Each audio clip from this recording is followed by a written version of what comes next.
Yeah. Hmm. Yeah. Who knew? Well, I am just fine, thank you. No, I said who knew, not how are you. Oh, I thought you said how are you? You are not very nice. I'm not very nice at all. What are you trying to do? Not noticing any of these. Oh, I don't want document. Hold on, I'm going to show you something. You'll be hilarity. Hilarity will ensue. Oh, yeah, okay. This may be my new favorite. I'm not sure, but you may enjoy it. Until then. And you're going to have to describe it to everybody. That's the problem. Is it really a problem? Oh! Yes, it is a problem. So you're so psychedelic right now. John has put some sort of swirly rainbow thing behind him. I mean, the rainbow part fits, but the swirly thing that's you can tell your age. You're showing your age there, buddy. I didn't create it. It's very 1968. Yeah, I'd say even the Summer of Love. Is that 1968? That was the Summer of Lust, I think. 70 was the love. I see. Okay. That makes sense. Did you just mute yourself? I think you just muted yourself because I see your mouth moving. You can't hear me? Oh, now I can. Oh, your mouth was moving, but I couldn't hear you. Liar. There we go. Now I can hear you. Oh, now I can hear you too. Wow. Well, it's weird because I have not had any trouble with Zoom whatsoever. I haven't normally either. I'm going to try something different. You might hear or might see me go blippy blip, blippity blip blip. So I just switched off of my internet. Now I'm going off my phone. I'm going to eat up all my data and see if that makes a difference. Yes, eat up that data. Yes. That's what I'm good at. So anyway, hi John. We're back. We're on Zoom. We're on Zoom. We're trying this out. And when we say back, it's a week later. Absolutely. Because, we don't do our podcasts, 2 in a row or anything, I'm not wearing the same clothes that I was wearing on last week's episode. You're not wearing the Aloha shirt. Actually, you are, but you laundered it in between, right? Yes. Yeah. And it's been a whole week. So you've put a lot of stuff up in your office. Yes, there's hardly anything sitting here waiting to be unpacked. That's good. I see all the guitars that are on the wall that'll never be touched ever again. They will be touched. Touched by little kids as they press it while they walk? Oh, no? No, well, probably my granddaughter someday if we ever get to see her again. Yeah, right. So we're doing, and speaking of that, and you can imagine what it would be like to not see Peyton for a few weeks or whatever. You go, really? That would be weird. And that would be very weird. With not only with my son and daughter-in-law, but with our granddaughter. We just haven't seen her for some time since this has become a thing. So Sunday, tomorrow. Oh, did I give away the? You're never supposed to say the day. No, Sunday, you can say that. Yeah, like our listeners don't know already. Sunday in 2025. Okay. Right. Yeah, because we're living so far in the future. Yeah, we're in the future. Mm-hmm. I'm taking the Harley, which is a brand new Harley. No, it's not. I'm taking the Harley to visit my granddaughter and wave at her from the ground floor. She'll be up on the balcony waving at us. So nice. That's how you do it, apparently. I guess so. It's just an excuse to get on the bike, so it's fine. It's a crazy, crazy time out there. Isn't it? So in the last episode, we had briefly touched on the fact that I like to staycation. I like to be home. So I'm perfectly happy with what's happening right now because I've been stuck in the house now for 3 weeks. My wife and daughter are going stir crazy. And I'm like, I'm still pretty happy here. I'm fine. I honestly have not seen the inside of my office because I have an office in the house and it separates me from the entire goings on, but we've actually been sitting at the dining room table all working together. And that's been fabulous for me. My wife she looked at me yesterday and said, I need some alone time. I'm like, okay. She knows that I don't. I actually prefer having everyone around all the time. I don't know. I'm kind of strange like that. And the 3 of us, and I know we've discussed this before, our favorite line, But the three of us are actually all only children. But I have a very distinct personality from my wife as an only child. I like to be around people. I don't necessarily like to be out in public, which is kind of strange, but I like being in a group of people. We actually bought this house because we had every intention to host parties, dinner parties and things like that, to have people around all the time. We haven't really done that yet in 3 years. And we keep saying we're going to, and we never finish the house, or we never invite people over because we're kind of hermitish in that sense. And now we can't. But I like a lot of people around. My wife is completely the opposite. She doesn't want people around. She needs alone time. She needs to go off and do her own thing. It's really interesting. And I'm waiting to see what Peyton's going to be like. Well, and I get the sense, I was just going to ask that because, I mean, obviously I know you, and the little I know Peyton, just from talking during PoddiMouths, when we had so much fun with that and just our normal interaction. She seems more extroverted to me, but I could be. She's a little bit. I think it really just depends on the situation. Yeah. She goes back and forth right now. And that's what I mean by I'm looking forward to see. I don't want to see it because that means it's future and I don't want her to grow up anymore. And I also don't want to get older. But I'm also looking forward to seeing which side she leans towards, or if she stays perfectly in the middle of the two of us. Yeah. Sometimes she's very extroverted. Sometimes she's very introverted. And you know, I can be very extroverted when I'm hiding behind my keyboard, doing a podcast, but I can be very introverted when I'm doing everything else. So, which you've seen, we've been in training classes before, and I've actually had a conversation with our good friend, Mr. Boza, about my learning style. My learning style is very much, I absorb everything. So when we are challenged in some of those training sessions to come up with questions, I'm always kind of the last person to ask a question because I need time to absorb everything, think about it, process it, and then I'll have questions. And a lot of times it takes a lot more time than what we have allotted in that training session. So, you know, I do get, I wouldn't say trouble. Trouble's the wrong word, but I'm going to use it anyways. I get in trouble because I don't ask questions. I'm not very extroverted during a training session, but that's why. Yeah, you know what, I think there are things about which I'm much more passionate than other things. Mm-hmm. And so things on which I'm what I would call a subject matter expert, I can usually zing pretty quickly with, because I'm thinking past my experience and this is, you know, how it's going to look when you try to do it this way. But other stuff, especially new things, new technologies and just anything that's kind of cutting edge. I'm like you, I have to process it before I'm not going to shoot off questions from the hip if I can answer it myself by thinking through it and finding how it's going to work. So I'm with you on that. The only exception being if something on which I'm an expert, if you will, then I'll answer or ask questions right at the start. Right. Yeah, that makes perfect sense too. And but even then, maybe with some of it, when it does come to subject matter, then I am a little bit more introverted and I don't want to ask questions. But that could also be because maybe I'm processing and understanding what that person is saying and then filling in the gaps based on my own experience. So I don't necessarily have those questions to ask. Yep. And I'm not just going to ask a question to ask a question. That drives me absolutely insane, especially when I hear we have been coached to do that sometimes. If you want to be more visible and you want to, you know, earn some more, there's a lot of people in our group. I understand it.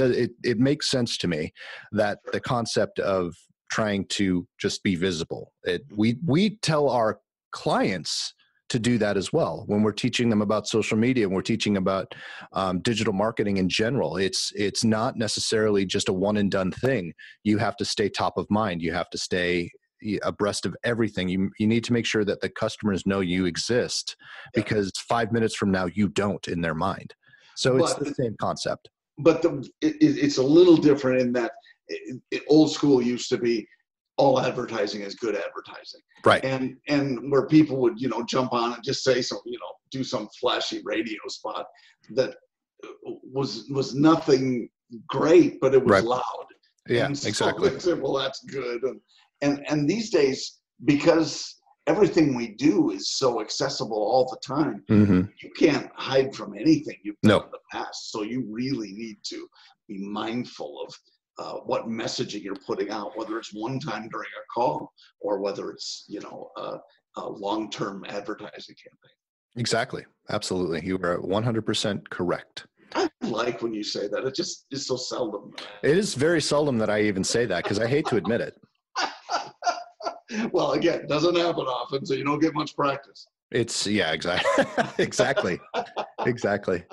Well, I'm so introverted too. I just don't like to say things like that. I have to take all the information in, absorb it, think about it, whatever. Write it in my diary. You're not as introverted as Jen. And when Jen and I do our podcast, it's a little different. Well, so, okay. And we did, so going back to 2 weeks ago, or really last week when we talked about 2 weeks ago, we did try to do a podcast and we had a lot of technical issues. No, you and I tried to do one.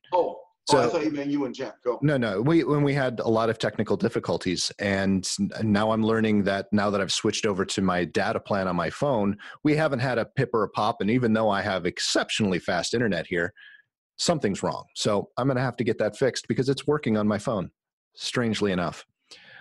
Why are you pointing at me?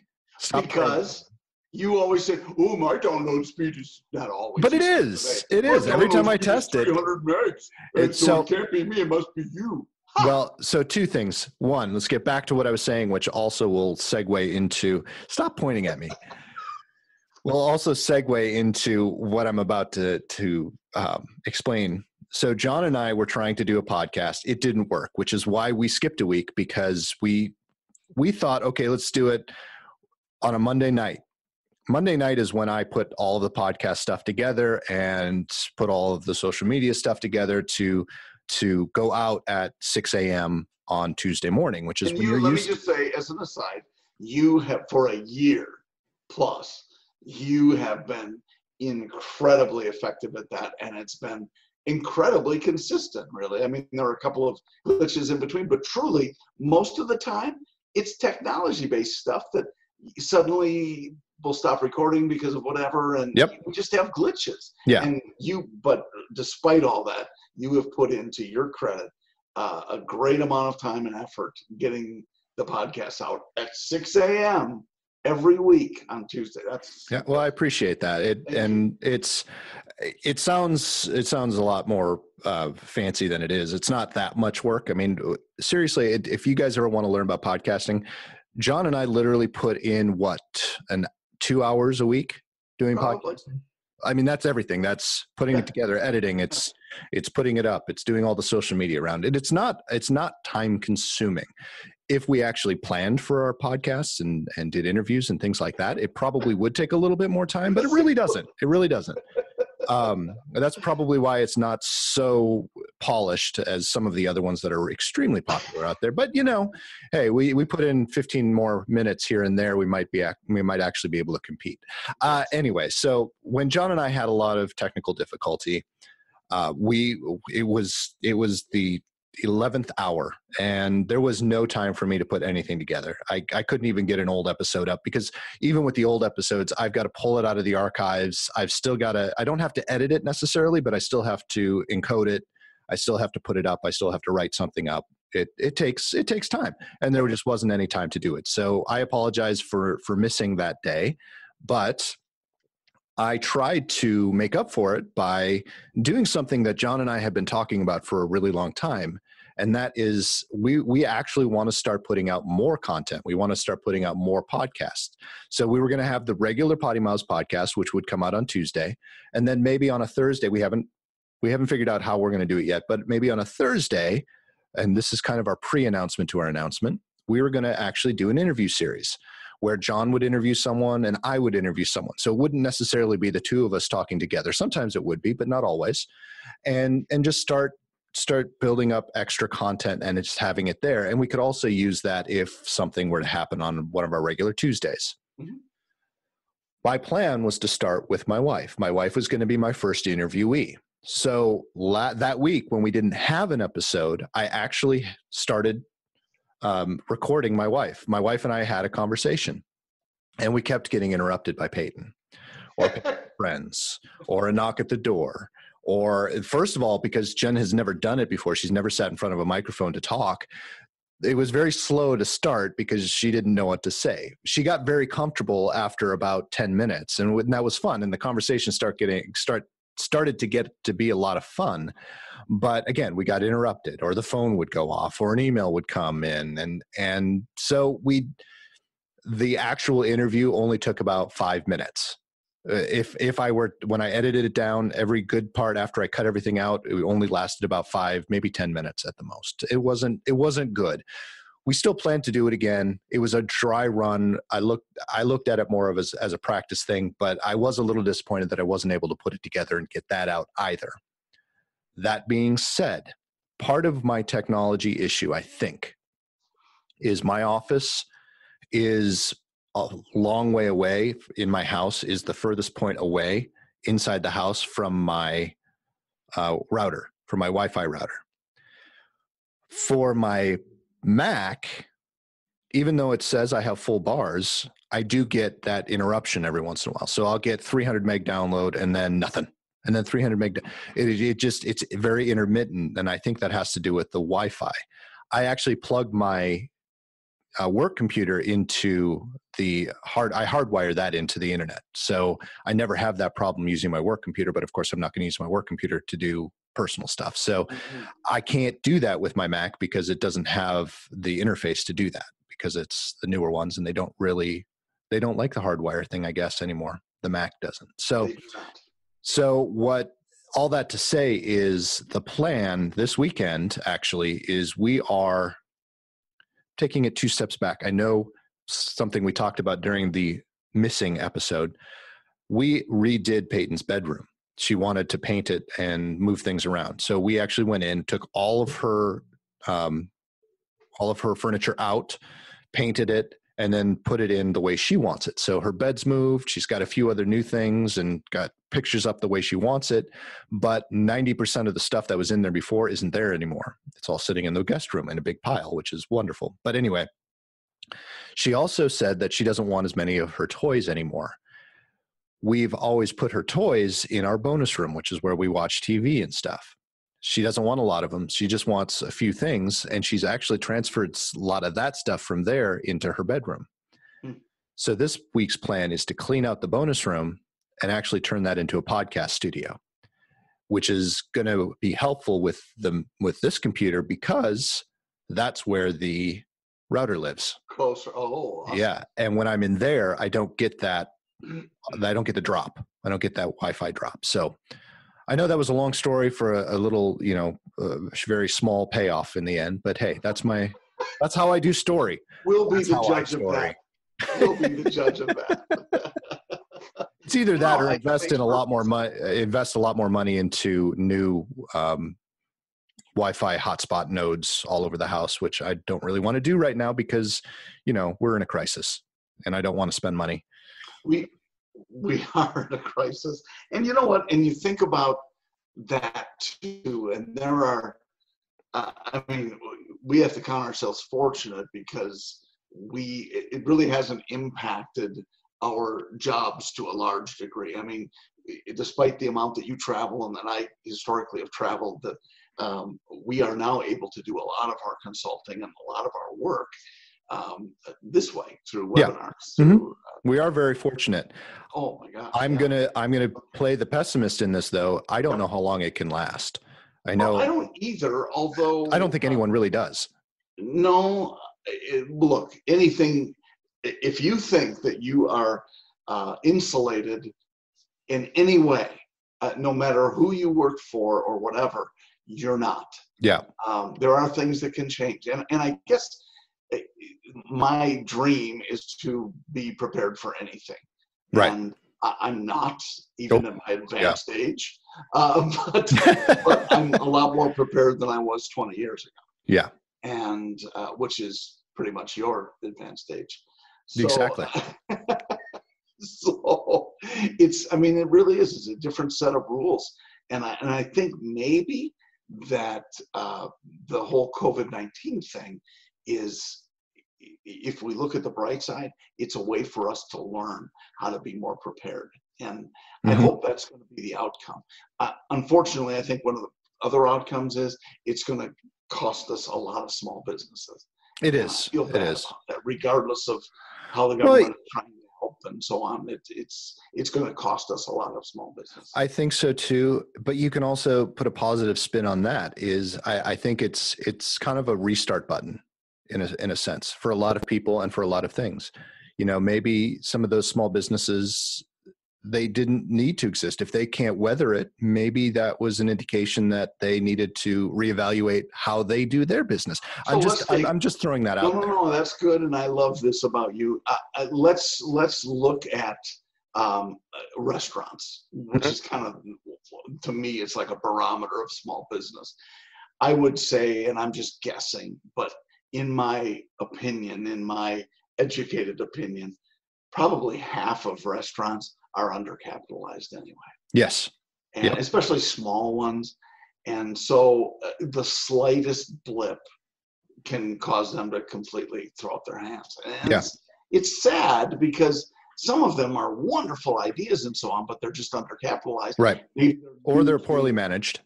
Right. That's possible. Maybe they're new to that business, though, the food service business or hospitality business in general.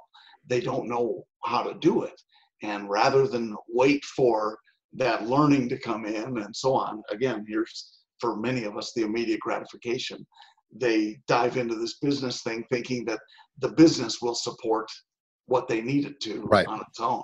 Even if it's a great idea, that's highly unlikely in the first year or two. Right. Exactly. With a restaurant. So you're right in the sense that, let the strong survive. But I think for a lot, it's let the best prepared survive. So how do you prepare yourself to succeed despite anything? And who could have forecasted something like this? Right. Especially in today's world. But you can see how susceptible we really are if we are not prepared. Right. And this is, if we look at a lot of news and a lot of op-ed pieces and stuff like that throughout the last 5 or 6 years, that's exactly what a lot of people have been talking about, is how unprepared, especially the millennials and the youth are to be able to weather anything like this. And not even just millennials. I mean, I'm a cusper, so I'm kind of, depending on whose metrics you look at, I'm either a millennial or I'm a Gen Xer. Mm-hmm. It just, again, my birthday is just right on that edge, right? So I have leanings towards both sides. I'll be happy to admit that. I am not prepared. I was never taught necessarily how to be prepared. What I've learned on my own and through trial and error. And, if something were to happen, the recommendation is to have 3 to 6 months worth of living expenses covered. I have maybe a month. I'm perfectly honest. I'm probably luckier than most because I have at least a month, right? Yeah. So, it's, you look at it that way, and you look at me being lucky because I have that short of amount of time that I could, live and live at the same, I'm talking about living at the same lifestyle level. Sure. Right. There are probably some things we could cut and extend it out maybe 2 months at the most if we really, really wanted to, but who really wants to do that? Come on. I mean, really. So, you look at that and I take that back. I'm thinking about it. If we cut back a little bit, we could probably extend it 3 months. Okay. But so let me just, this is a Forbes article, careerbuilder.com says that 78% of Americans live paycheck to paycheck. Yeah. And I'm not saying we don't, we do. I just know that I have something that I do not touch. It's my safety net. Sure. And that, unfortunately, that safety net was put in place when I had a lot less income and a lot cheaper lifestyle. but you know what? I have been in that situation. We've talked about it before on the podcast. My wife and I use the term loosely or the phrase loosely when we lost everything, because we made some choices where it didn't really affect our life. You know, our credit did suffer a little bit, but it wasn't long lasting. It was like, you know, we had everything fixed within a year instead of having to wait that 10 years if you go into bankruptcy. We never went into bankruptcy. Let's just put it that way. But we lost everything. I mean, our bank accounts were empty. Our retirement was gone. We had to downsize everything. You know, we've been in that situation before, and I don't want to ever have to be in that situation before. And that's why that nest egg came. Again, not a big one. It's not going to last us very long, but it'll at least get us to a point where we hopefully can recover without having to, quote unquote, lose everything. Right. And when you think about, Nick, how things have changed, though, and really just the whole,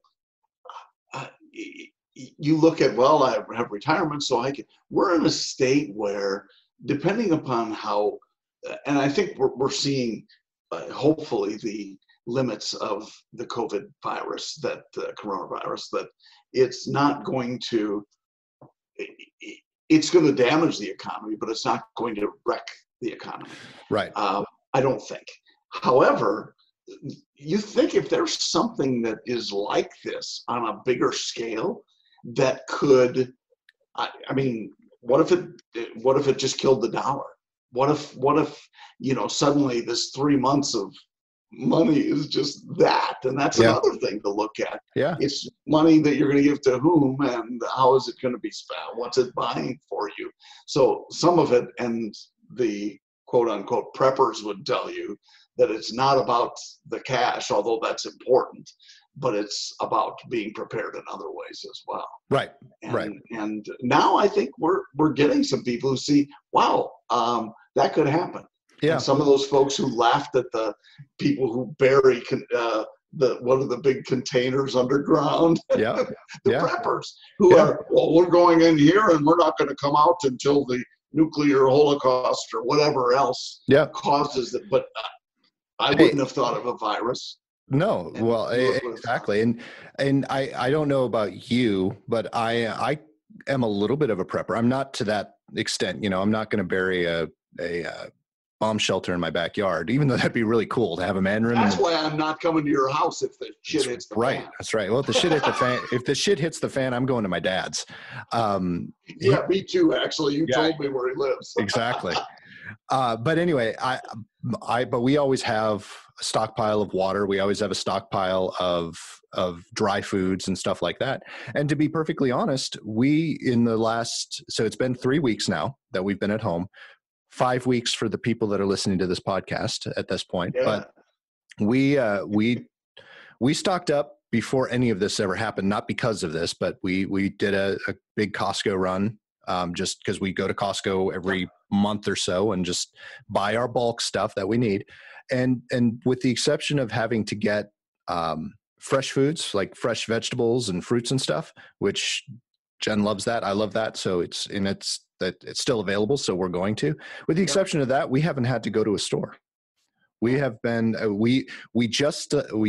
this week was the first time we actually did an order. We did a Costco order online. So we bulked up on a bunch of stuff. It's going to last us another month and a half. And we did a wine order. So, you know, we've stocked up on that because we went through our wine, but, you know, I know I've got plenty of whiskey, so we're good. But in all seriousness, you know, we stockpile stuff that we know that we can, and to be perfectly honest, even if we didn't have the fresh stuff, we would have been fine. We were fine for the first 3 weeks. We didn't, and usually 3 weeks should be enough, right? For 3 people living in a house, not changing their eating style, like we weren't rationing or anything. We were eating what we wanted when we wanted. Yep. And even without getting more food in the house, we still had plenty of food to last. If it got down to the bare bones, we probably could have lasted another month with the amount of food we have in the house. Before you had to go deer hunting. Before we had to go deer hunting or start scavenging or, you know, try to, you know, break into our neighbor's house and steal their stash. Nice. But I have always done that. We always have food and the stuff that we need set aside for us. And I think my wife is leaving because I hear the garage door opening. You mean leaving you like forever? Or? No, what time is it? She's probably speaking of fresh groceries, she's probably going to, so that's the other thing. Right now has been with all these businesses, it's a perfect segue, because one thing we've been talking about to our dealerships when we consult with them virtually is you need to be prepared for the new normal. And going back to what you were saying about a lot of small businesses and a lot of restaurants and things like that, the ones that adapt and are adapting to that new normal are the ones that are going to survive. So, and so let's not just say survive. Let's say thrive. Thrive, right, absolutely. In this marketplace. Yeah. So we have a bunch of farmers now in the area, and we've always had them. They have the CSA boxes where you pay a membership fee and you get a box full of fresh vegetables every single week. Normally they don't start until May, but our local CSA box, and these are some people that have children that go to the same school my daughter goes to, they have a CSA box that they've opened up for April. So we paid $120 and we're going to get 10 pounds of fresh fruits and veggies every week for now in April. Wow. And all we have to do is go pick it up. And it's a handoff. You can call them if you don't want to get out of your car, you call them and they'll go put it in your trunk for you. That's awesome. Yeah, it's a pretty neat little thing, but it's fresh. It's fresh fruit and vegetables. It's there. It's what you need. It's what's available, yep. And you're helping out the local farmers. So brilliant, and that's great on so many levels. But again, a perfect example of a business thriving when they adapt and do it well like that. Yes. I just read an article about and saw somebody's Facebook post about Walmart and I think Costco and Target, if I'm not mistaken, in Wisconsin and maybe countrywide, are now limiting the number of shoppers in their stores at the same time. Right. To 5 per 1,000 square feet. Jeez. Well, and I'm thinking about that, and this guy posts on Facebook that, oh my gosh, there's going to be lines at the front of the store, and it's going to be crazy, and I'm not going to. And wait, I did just a tiny bit of research and found that the average Walmart has 180,000 square feet. Wow. By my math, that's 900 people at once in a Walmart. Yeah. Seriously? Yeah. That's a problem?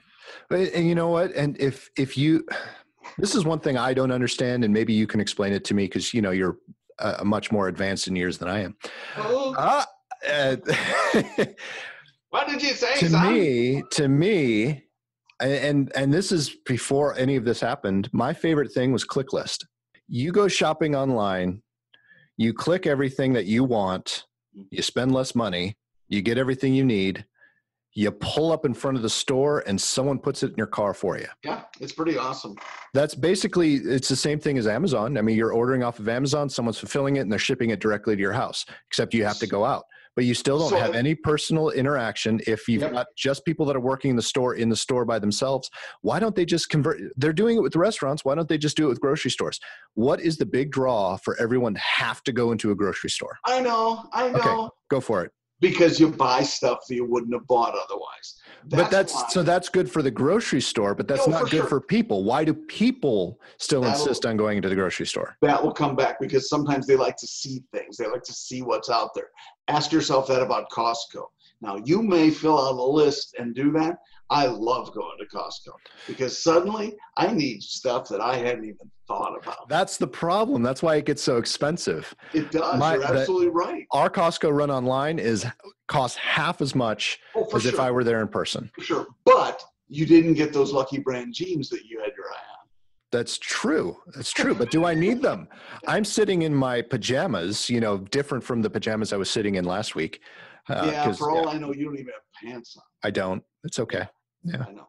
Mm-hmm. That's why no one will buy your chair at a garage sale. Strangely enough, this chair did come from a garage sale. No, I'm kidding. It reminds me of the Jim Gaffigan thing about hotels. He said, I got into the hotel and I got down on the couch and I took my pants off and I laid on the couch and I thought, this is awesome. But then I thought, there is nothing you can do in a hotel that hasn't already been done. Very before. true. Very true. Very disgusting, but very true. Yes. So that's one big thing that out of everything that's been happening with this COVID-19, that's one thing that we're not going to be able to do is give travel tips because we don't travel anymore. Here's my travel tips. Get a Harley. There That's you go. My travel tip. My Harley trick. I was going to say my travel trick is buy a Mercedes. Ah, yes. You have a good trick and you're enjoying it. I haven't driven it in 3 weeks, but yeah. Well, but think about what it's doing to the future value. You're so lucky. I am so lucky. I shouldn't say I haven't driven it. I did need to get to something in the garage. Well, actually, no, I was pressure washing the driveway. So I had to pull and I needed the space in the garage to move stuff around. So I had to pull. My daughter named the car Midnight. So I had to pull Midnight out of the garage and park it on the street. So I did get to drive Midnight for half a second. That's awesome. Yeah, I did. You'll enjoy this though. So when I was in the garage and had to back it down the driveway and out into the street and reposition it, I did make sure all the windows were down and the sunroof was open. Oh, while I did that. Yeah. So I got a little sun. I got to feel the breeze in reverse in my hair, what was left of it, in my beard. Well, let me just assure you that had I done that in my truck when I was backing it out of the driveway 100 times, because we had a dumpster on one half of the driveway. I saw the picture. Oh, good gosh. So yeah, I would have frozen to death because it was chilly and has been up until the last couple of days. So I'm looking forward to rolling down a window. I did ride the Harley over from the old house to the new one. But what was the temperature? Helmet, and it was 45. That's a little bit. It's a little chilly when it's moving at you 60 miles an hour. Yeah. And so anyway, but it was still a beautiful day and wonderful to be able to It's good. It's good. We've actually had some really nice weather because one of the tough parts, especially for the first week we were in isolation, let's call it just what it is. It was my daughter's spring break, which is when we were supposed to go to Disney. Right. And that was a whole story about how that happened because I came home from a business trip and we were supposed to leave the next day and I didn't want to. I had enough of the news. I was having an anxiety attack. And I do think we need to talk about anxiety here soon. I think a lot of people are getting over that, but initially we had a lot of people who suffer from extreme anxiety. I don't think it's just initially. I think those who maybe like yourself who were initially anxious, I think now it's creating a new level of anxiety for some people 3 weeks in who are. I agree. I think it has to do with circumstances. I'm home. I would agree. I'm being forced to be home in a good way. I'm not saying that's a negative thing. I'm glad, but my anxiety has subsided. And for a while there I was on medication for anxiety a long time ago, back, a lot of friends who were. And first of all, let's go back even further. I never believed in anxiety. I thought it was just someone just being whatever, my grandmother suffered from it. And I came from a family with a lot of physicians and people that worked in the medical industry who didn't really believe that anxiety was a disease. It's changed a lot since, but I learned a lot too from some of those family members who kept quiet about it. And when I finally started developing things, they actually came out and said, "You're suffering from anxiety. You might want to look into medication." And I took that advice and it helped. Awesome. I'm no longer on medication. I haven't been for many years, but I was able to learn to control it, and understanding it is part of controlling it. Yeah. But once in a while, I'll have an attack, and it usually lasts 2 or 3 days.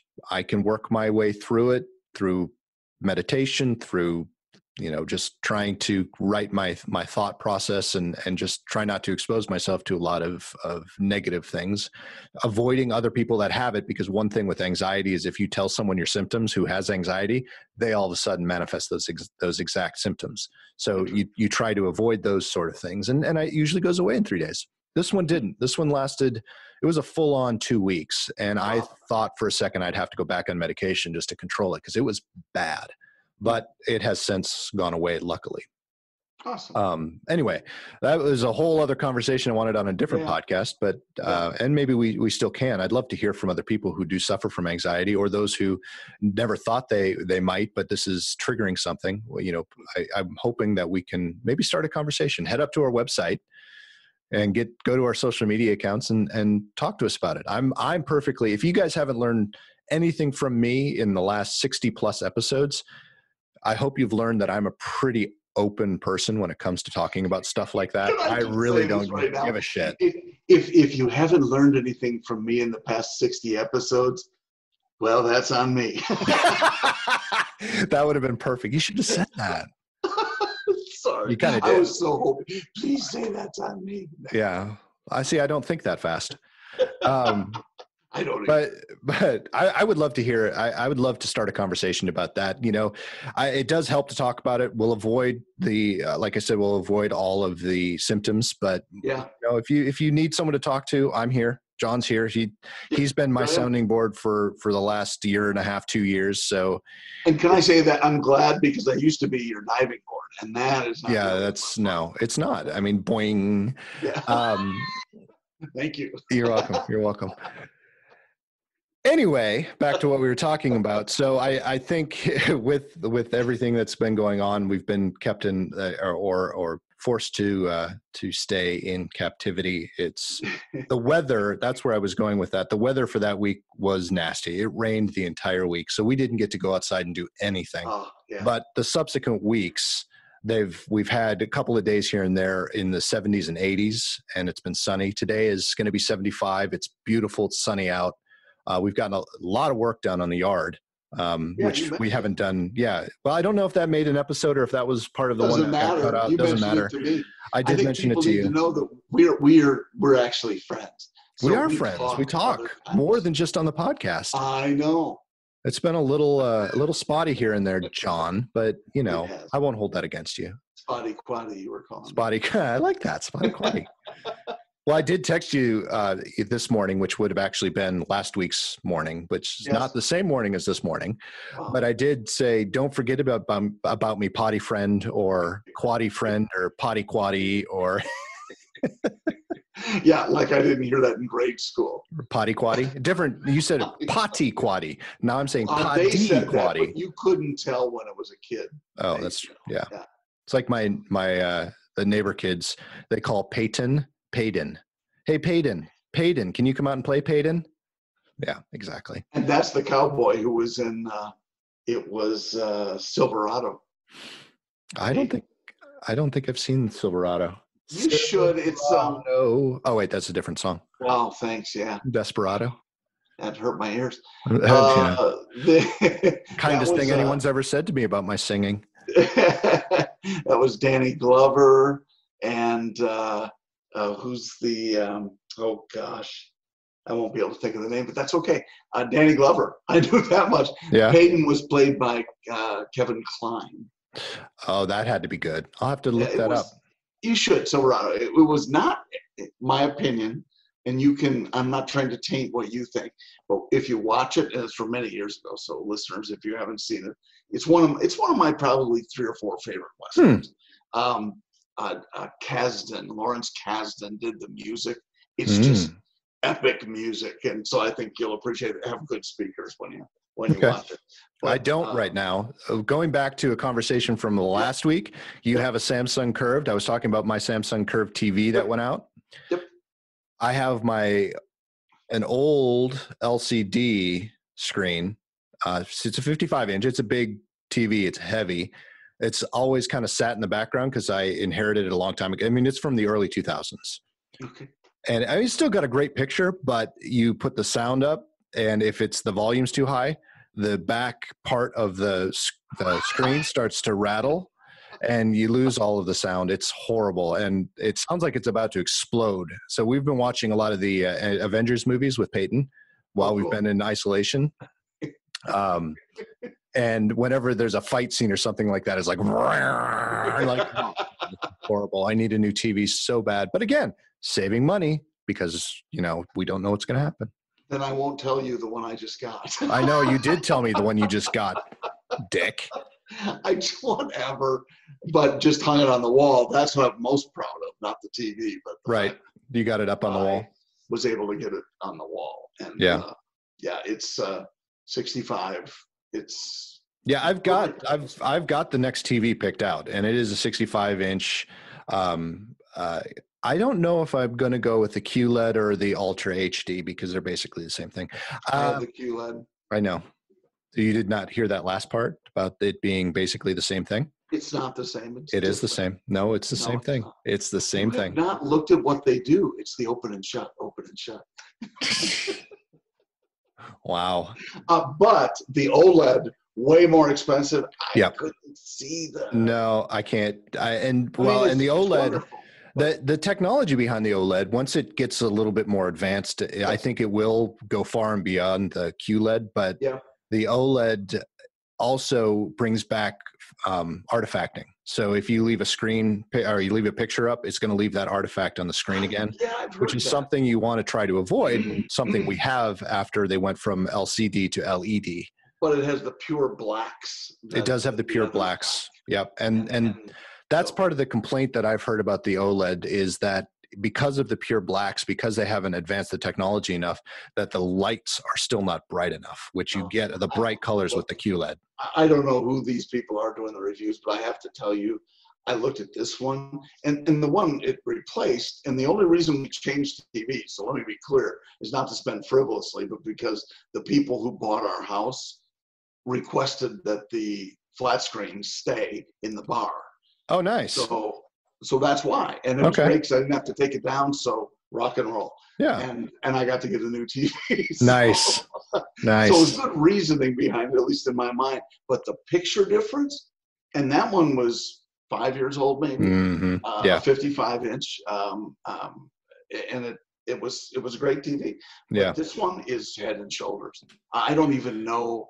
I don't want a nicer TV because I won't be able to process it and say, oh, this is a piece of crap. It's like the old stereos. Yeah. Steve Martin did a funny bit on, well, I got the 2 speakers, so you want the stereo. And the guy said, dude, you need the quadraphonic. And then he got the 4 speakers. And wow, this one, after I listened to it for a while, it sounds like crap. Yeah. So I need the 10 speakers. I jumped on the curved screen bandwagon, which I think for TV, for computer monitors, it's still a pretty big thing, but for TVs, it's kind of gone out of favor, mainly because, and when I bought the TV, the reviews weren't out there yet. A lot of people were in the same boat. So the things that happened to my TV let's see, when I bought it was 2013? No. 2015. I bought it in 2015. So it was only 5 years old and it's out. It is completely dead. And it was a slow process. It didn't just one day work and one day not. No, it's been slowly dying over the last few years. And again, it's perfectly normal. It's happened to every single person. And to get it fixed costs more than to buy a new one. And so we become, and I call it a Bic lighter society. Because it's like Bic lighters I used to smoke. So the Bic lighter would go, you throw it away. It's not like you're going to get it fixed. Right. But that's what happens with blenders and with TVs. And that's why small appliance repair people are no more, because it would cost more for the parts than it would to replace it. Yeah. Well, we just did that with our toaster. Our toaster just went out. And I remember growing up, I had a toaster that my mom had from the 70s, and it still worked great. In fact, my mother-in-law has a toaster oven. And the reason I bring that up is so our toaster went out, and we've never had a toaster oven. And I found one that did pizzas and stuff. And it was $60. I'm like, let's try a toaster oven. I think that'd be fun. So we replaced it with the toaster oven, and the very same day we got the toaster oven, My mother-in-law called and said, my toaster oven actually just went out. What did you guys buy? Her toaster oven is 35 years old. Oh my gosh. Yeah. Wow. And for it to last that long was incredible. Yeah. I mean, our toaster itself was probably 12 and it died. It just died. And we're not going to go get it fixed. There's no one to fix it. I could tear it apart. I probably wouldn't be able to put it back together. But what am I going to fix? It's not like I can order a part for it off of Amazon. They'd rather sell you, because it's going to be just as much as buying a new toaster. For sure. And so economically, it makes sense. So even though your toaster was toast, it was too easy. Come on. Yeah, it was pretty easy. That's why you got that kind of laugh instead of a genuine one. I know. I appreciate it. I like that laugh too. But because of that, yeah, you look economically and say, well, it doesn't. And look, there's an argument to be made for repurposing and all of that. And I get that argument. But when it's something that's technology based, that's electronic, yeah, and it doesn't make sense financially, to what end are you going to spend money just to bring this thing back to life for another year? Yeah, maybe. Whatever. Maybe, because it's going to do that was the other thing. There are some people that did just go ahead and spring and get the TV fixed. Yep. And they said it did the same thing 2 years later. Oh, geez. So Okay. I don't want to go through it again. I'm just for sure. So I'm going off of the curve. It was great.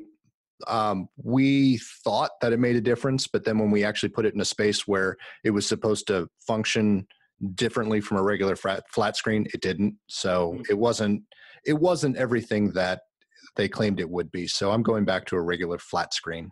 Well, and so my curved screen monitor, the only reason I bought it was because it was reasonably priced and less actually than several of the flat screens I looked at. I thought I would kind of like to have a big monitor. And so this is 32, I think, if I'm not mistaken. Okay. Which is huge to me for a computer monitor. I had a 20 or something for a while, and that was fine. And then we get on our laptops, our work laptops, like, what? Yeah. It's so tiny.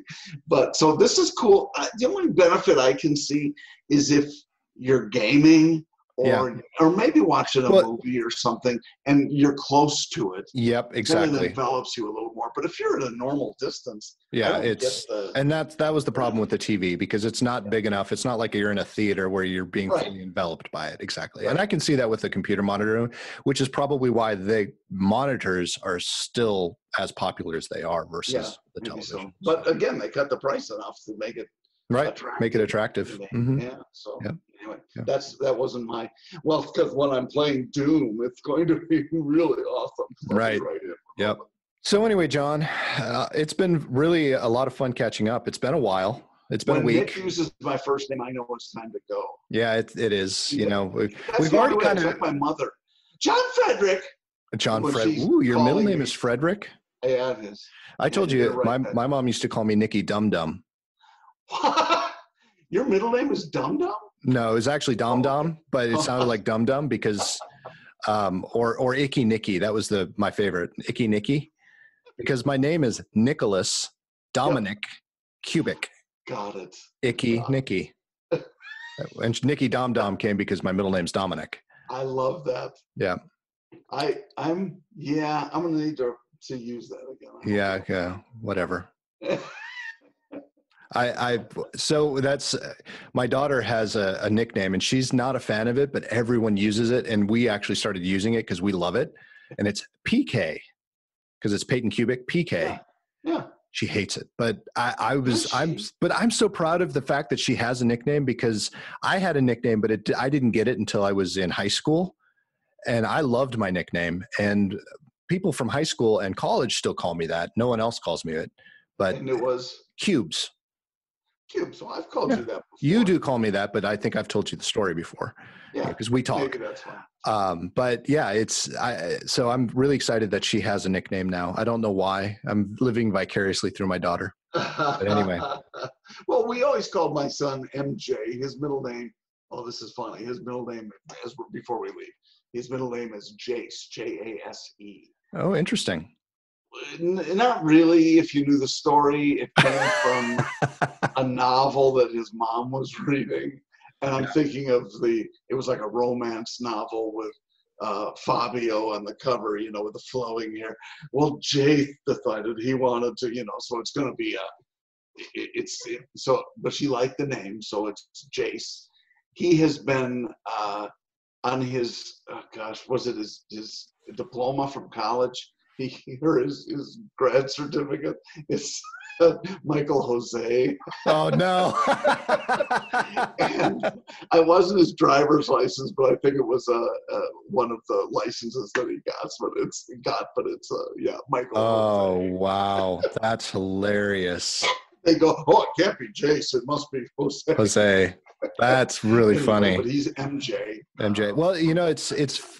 This is how you and I relate so much. My stepfather, his name was Murray James, and I don't know if it was me or someone else who couldn't say Murray. And I think my mom used to call him, and I used to call him when I got older, Murray James. So I called him MJ's. That was his name. So anyway, folks, you know, head up to our website, PoddiMouths.com. Check out our social media. Check out some of our affiliate links too. Help us out. You know, we're in this crisis together, and you need stuff, and we need to exist. So, you know, if you can help us out in that way, or John, if you're listening to this podcast, John, and you like what you and I have said to each other, share it with one of your friends.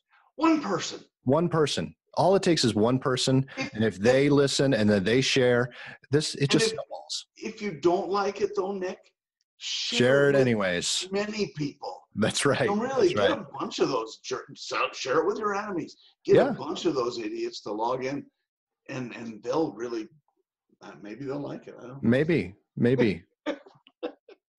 All right, John. Have a fantastic week. I hope everyone else is safe and healthy, and hopefully we'll be back again next week.